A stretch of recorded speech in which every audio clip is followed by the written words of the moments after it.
ایک غیر مسلم ایک مسلمان سے کہتا ہے کہ تم نے عورتوں کو آزادی نہیں دے رکھی ہے، انہیں گھروں کے اندر مقید کیا ہوا ہے، اور ہمارے ہاں تو مکمل آزادی ہے، وہ کسی سے بھی ملاقات کر سکتی ہیں، کسی سے بھی ہاتھ ملا سکتی ہیں۔ جو مسلمان تھا تو اس نے غیر مسلم سے سوال کیا، اس نے کہا کہ کبھی تم نے اپنی جو پی ایم ہے، تمہاری وزیر اعظم ہے، کبھی تم نے اس سے بھی ہاتھ ملایا؟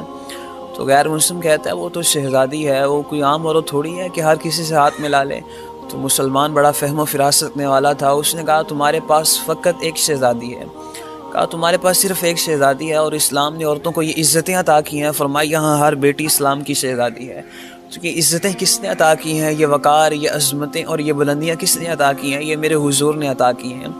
آپ تاریخ اٹھا کے دیکھیے، عورتوں کے ساتھ جانوروں سے بدتر سلوک کیا جاتا تھا، اور بیٹیوں کو زندہ درگور کر دیا جاتا، اور کوئی ایف آئی آر بھی درج نہیں ہوتی تھی، لوگ احتجاج بھی نہیں کرتے تھے، اور جو ہے وہ یہ نہیں کہتے تھے باپ سے کہ تم نے ظلم کیا، اپنی بیٹی کو زندہ درگور کر دیا، بلکہ معاشرہ داد دیتا، کہا تم نے اپنی عزت بچا لی۔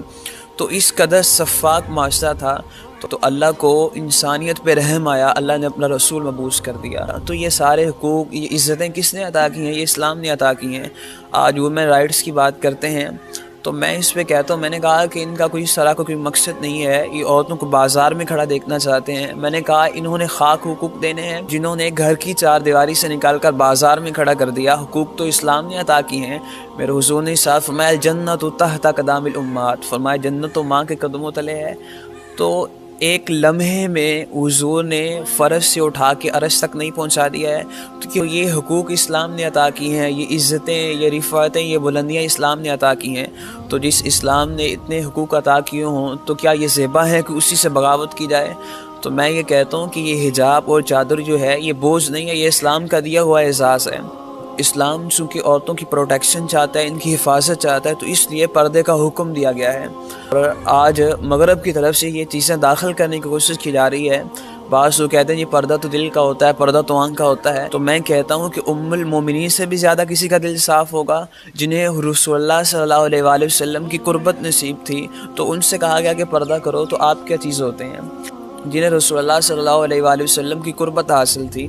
تو آج تو اتنے فتنوں کا دور ہے، اور مغرب تو یہ چاہتا ہے کہ مسلمانوں کے اندر بے حیائی کو، فحاشی کو عام کر دیا جائے، اور وہ ایک حد تک اس میں کامیاب بھی ہو گئے ہیں۔ آپ کو اس پہ خارج سے دلیلیں نہیں چاہیے ہیں، آپ خود اس پہ غور کریں کہ ہمارے لباس وہی ہیں جو آج سے 10 سال قبل تھے، ہمارا طرز زندگی، ہمارا انداز معاشرت آج وہی ہے جو آج سے 10 سال قبل تھا۔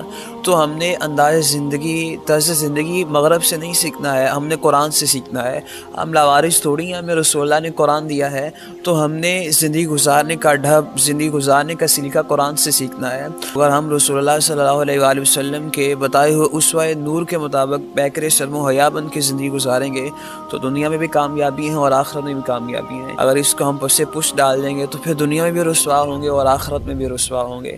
تو اللہ تبارک و تعالی ہمیں پیکر شرم و حیا بن کے زندگی گزارنے کی توفیق عطا فرمائے۔